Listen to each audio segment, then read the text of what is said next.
मत्ती रचित सुसमाचार 5वां अध्याय। वह इस भीड़ को देखकर पहाड़ पर चढ़ गया और जब बैठ गया तो उसके चेले उसके पास आए और वह अपना मुंह खोलकर उन्हें यह उपदेश देने लगा। धन्य है वे जो मन के दीन हैं, क्योंकि स्वर्ग का राज उन्हीं का है। धन्य है वे जो शोक करते हैं, क्योंकि वे शांति पाएंगे। धन्य है वे जो नम्र हैं, क्योंकि वे पृथ्वी के अधिकारी होंगे। धन्य है वे जो धर्म के भूखे और प्यासे हैं, क्योंकि वे तृप्त किए जाएंगे। धन्य है वे जो दयावंत हैं, क्योंकि उन पर दया की जाएगी। धन्य है वे जिनके मन शुद्ध हैं, क्योंकि वे परमेश्वर को देखेंगे। धन्य है वे जो मेल करवाने वाले हैं, क्योंकि वे परमेश्वर के पुत्र कहलाएंगे। धन्य है वे जो धर्म के कारण सताए जाते हैं, क्योंकि स्वर्ग का राज्य उन्हीं का है। धन्य हो तुम जब मनुष्य मेरे कारण तुम्हारी निंदा करें और सताएं और झूठ बोल बोल कर तुम्हारे विरोध में सब प्रकार की बुरी बात कहें। आनंदित और मगन होना, क्योंकि तुम्हारे लिए स्वर्ग में बड़ा फल है, इसलिए कि उन्होंने उन भविष्यद्वक्ताओं को जो तुमसे पहले थे इसी रीति से सताया था। तुम पृथ्वी के नमक हो, परंतु यदि नमक का स्वाद बिगड़ जाए तो वह फिर किस वस्तु से नमकीन किया जाएगा?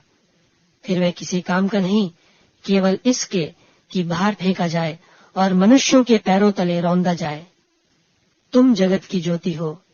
जो नगर पहाड़ पर बसा हुआ है वह छिप नहीं सकता, और लोग दिया जलाकर पैमाने के नीचे नहीं, परंतु दीवट पर रखते हैं, तब उससे घर के सब लोगों को प्रकाश पहुंचता है। उसी प्रकार तुम्हारा उजियाला मनुष्यों के सामने चमके, कि वे तुम्हारे भले कामों को देखकर तुम्हारे पिता की जो स्वर्ग में है बड़ाई करें। यह न समझो कि मैं व्यवस्था या भविष्यद्वक्ताओं की पुस्तकों को लोप करने आया हूँ। लोप करने नहीं, परंतु पूरा करने आया हूँ। क्योंकि मैं तुमसे सच कहता हूँ कि जब तक आकाश और पृथ्वी टल न जाए, तब तक व्यवस्था से एक मात्रा या एक बिंदु भी बिना पूरा हुए नहीं टलेगा। इसलिए जो कोई इन छोटी से छोटी आज्ञाओं में से किसी एक को तोड़े और वैसा ही लोगों को सिखाए, वह स्वर्ग के राज्य में सबसे छोटा कहलाएगा। परंतु जो कोई उनका पालन करेगा और उन्हें सिखाएगा, वही स्वर्ग के राज्य में महान कहलाएगा। क्योंकि मैं तुमसे कहता हूँ कि यदि तुम्हारी धार्मिकता शास्त्रियों और फरीसियों की धार्मिकता से बढ़कर न हो, तो तुम स्वर्ग के राज्य में कभी प्रवेश करने न पाओगे। तुम सुन चुके हो कि पूर्व काल के लोगों से कहा गया था कि हत्या न करना, और जो कोई हत्या करेगा वह कचहरी में दंड के योग्य होगा।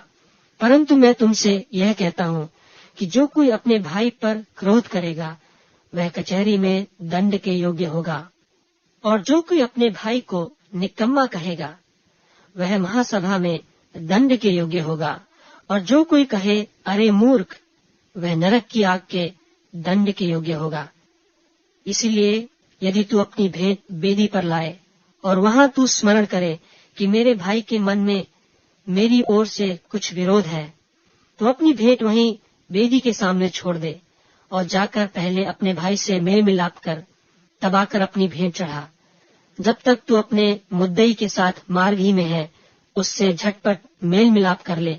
कहीं ऐसा न हो कि मुद्दई तुझे हाकिम को सौंपे और हाकिम तुझे सिपाही को सौंप दे और तू बंदी गृह में डाल दिया जाए। मैं तुझसे सच कहता हूँ कि जब तक तू कौड़ी कौड़ी भर न दे, तब तक वहां से छूटने न पाएगा। तुम सुन चुके हो कि कहा गया था कि व्यभिचार न करना, परंतु मैं तुमसे यह कहता हूँ कि जो कोई किसी स्त्री पर कुदृष्टि डाले, वह अपने मन में उससे व्यभिचार कर चुका। यदि तेरी दाहिनी आंख तुझे ठोकर खिलाए, तो उसे निकालकर अपने पास से फेंक दे, क्योंकि तेरे लिए यही भला है कि तेरे अंगों में से एक नाश हो जाए और तेरा सारा शरीर नरक में न डाला जाए। और यदि तेरा दाहिना हाथ तुझे ठोकर खिलाए, तो उसको काटकर अपने पास से फेंक दे, क्योंकि तेरे लिए यही भला है कि तेरे अंगों में से एक नाश हो जाए और तेरा सारा शरीर नरक में न डाला जाए। यह भी कहा गया था कि जो कोई अपनी पत्नी को त्याग दे तो उसे त्याग पत्र दे। परंतु मैं तुमसे यह कहता हूँ कि जो कोई अपनी पत्नी को व्यभिचार के सिवा किसी और कारण से छोड़ दे, तो वह उससे व्यभिचार करवाता है, और जो कोई उस त्यागी हुई से ब्याह करे, वह व्यभिचार करता है। फिर तुम सुन चुके हो कि पूर्व काल के लोगों से कहा गया था कि झूठी शपथ न खाना, परंतु प्रभु के लिए अपनी शपथ को पूरी करना। परंतु मैं तुमसे यह कहता हूँ कि कभी शपथ न खाना, न तो स्वर्ग की, क्योंकि वह परमेश्वर का सिंहासन है, न धरती की, क्योंकि वह उसके पांवों की चौकी है, न यरूशलेम की, क्योंकि वह महाराजा का नगर है। अपने सिर की भी शपथ न खाना, क्योंकि तू एक बाल को भी न उजला न काला कर सकता है। परंतु तुम्हारी बात हाँ की हाँ या नहीं की नहीं हो, क्योंकि जो कुछ इससे अधिक होता है वह बुराई से होता है। तुम सुन चुके हो कि कहा गया था कि आंख के बदले आंख और दांत के बदले दांत। परंतु मैं तुमसे यह कहता हूँ कि बुरे का सामना न करना, परंतु जो कोई तेरे दाहिने गाल पर थप्पड़ मारे, उसकी ओर दूसरा भी फेर दे। और यदि कोई तुझ पर नालिश करके तेरा कुर्ता लेना चाहे, तो उससे दोहर भी ले लेने दे। और जो कोई तुझे कोस भर बेगार में ले जाए, तो उसके साथ 2 कोस चला जा। जो कोई तुझसे मांगे उसे दे, और जो तुझसे उधार लेना चाहे उससे मुंह न मोड़। तुम सुन चुके हो कि कहा गया था कि अपने पड़ोसी से प्रेम रखना और अपने बैरी से बैर। परंतु मैं तुमसे यह कहता हूँ कि अपने बैरियों से प्रेम रखो और अपने सताने वालों के लिए प्रार्थना करो, जिससे तुम अपने स्वर्गीय पिता की संतान ठहरोगे, क्योंकि वह भलों और बुरों दोनों पर अपना सूर्य उदय करता है, और धर्मियों और अधर्मियों दोनों पर मेह बरसाता है। क्योंकि यदि तुम अपने प्रेम रखने वालों ही से प्रेम रखो, तो तुम्हारे लिए क्या फल होगा? क्या महसूल लेने वाले भी ऐसा ही नहीं करते? और यदि तुम केवल अपने भाइयों ही को नमस्कार करो, तो कौन सा बड़ा काम करते हो? क्या अन्य जाति भी ऐसा नहीं करते? इसलिए चाहिए कि तुम सिद्ध बनो, जैसा तुम्हारा स्वर्गीय पिता सिद्ध है।